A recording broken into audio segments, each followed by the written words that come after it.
Bonjour à tous et bienvenue dans ce nouveau tutoriel. Donc dans cette vidéo, nous allons apprendre à utiliser un nouvel outil très puissant et très souvent utilisé par les traders professionnels, l'oscillateur stochastique. Donc nous allons commencer par paramétrer l'outil d'analyse que nous mettons à votre disposition dans la partie outils de notre site. Tout d'abord, dans l'onglet Instruments, vous allez pouvoir choisir la valeur sur laquelle trader. Ensuite, dans l'onglet Chart Type, vous allez sélectionner l'onglet Line Chart pour un meilleur affichage de la courbe. Ensuite, dans l'onglet Timescale, nous allons nous positionner sur 5 minutes.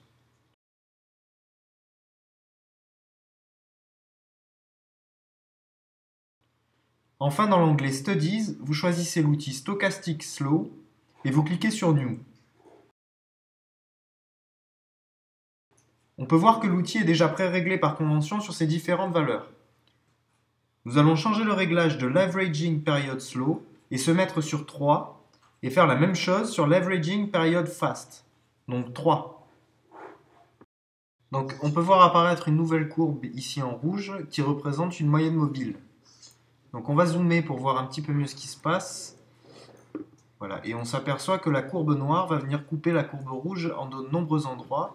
Et donc c'est ça qu'on va analyser. Donc nous savons que nos courbes oscillent entre 0 et 100. Je vous ai mis des petits indicateurs sur le côté pour bien repérer.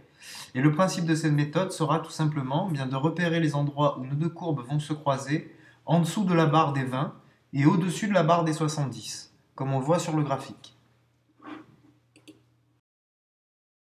Donc je vais dézoomer un petit peu pour qu'on voit sur du plus long terme tous les endroits où j'aurais pu parier. Donc voilà, on voit bien que je vais prendre mes trades à la hausse lorsque la courbe noire va croiser la courbe rouge du haut vers le bas en dessous de la barre des 20. Et je vais prendre mes trades à la baisse lorsque la courbe noire va croiser la courbe rouge du bas vers le haut lorsqu'elle descend en dessous de la barre des 70.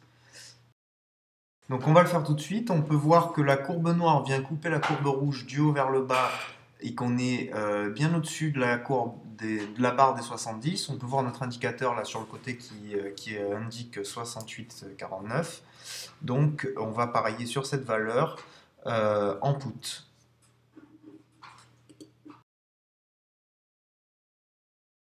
Voilà, et donc on va passer en accéléré pour aller voir directement le résultat.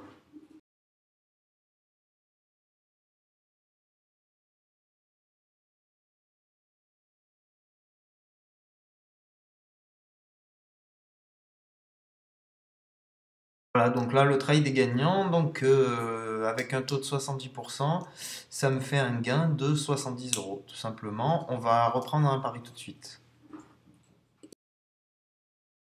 Donc là, on peut voir que la courbe vient couper, la courbe noire vient couper la courbe rouge du bas vers le haut.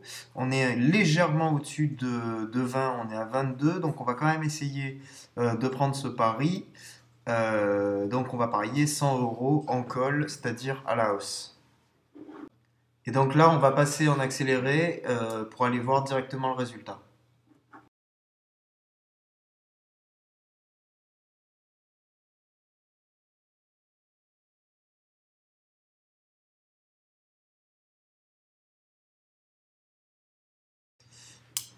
Donc bon, bah là le trade est perdant, donc en même temps on a un peu risqué puisqu'on avait parié à un peu plus de 20, à 22 et quelques.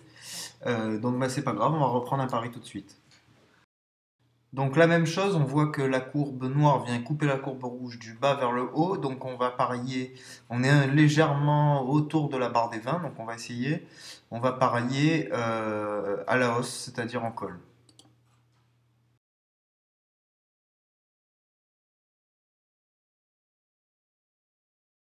Et on va passer en accéléré tout de suite pour aller voir directement le résultat.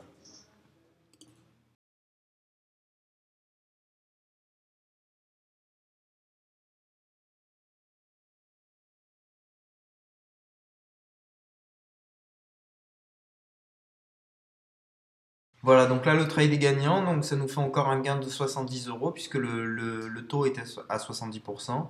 Donc on va prendre un dernier pari pour bien vous faire comprendre la méthode. Voilà, donc là pareil, on est aux alentours de 80, on voit sur l'indicateur 81,49. Donc, on va parier en put cette fois-ci, donc sur cette valeur toujours. Euh, on va le faire tout de suite.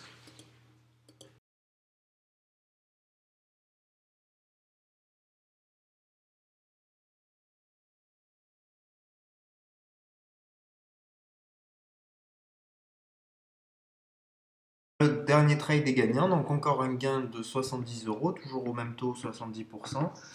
Donc voilà, j'espère que vous avez bien compris cette méthode et qu'elle vous sera efficace pour vos prochains trades. Et je vous dis à bientôt pour une prochaine méthode. Au revoir.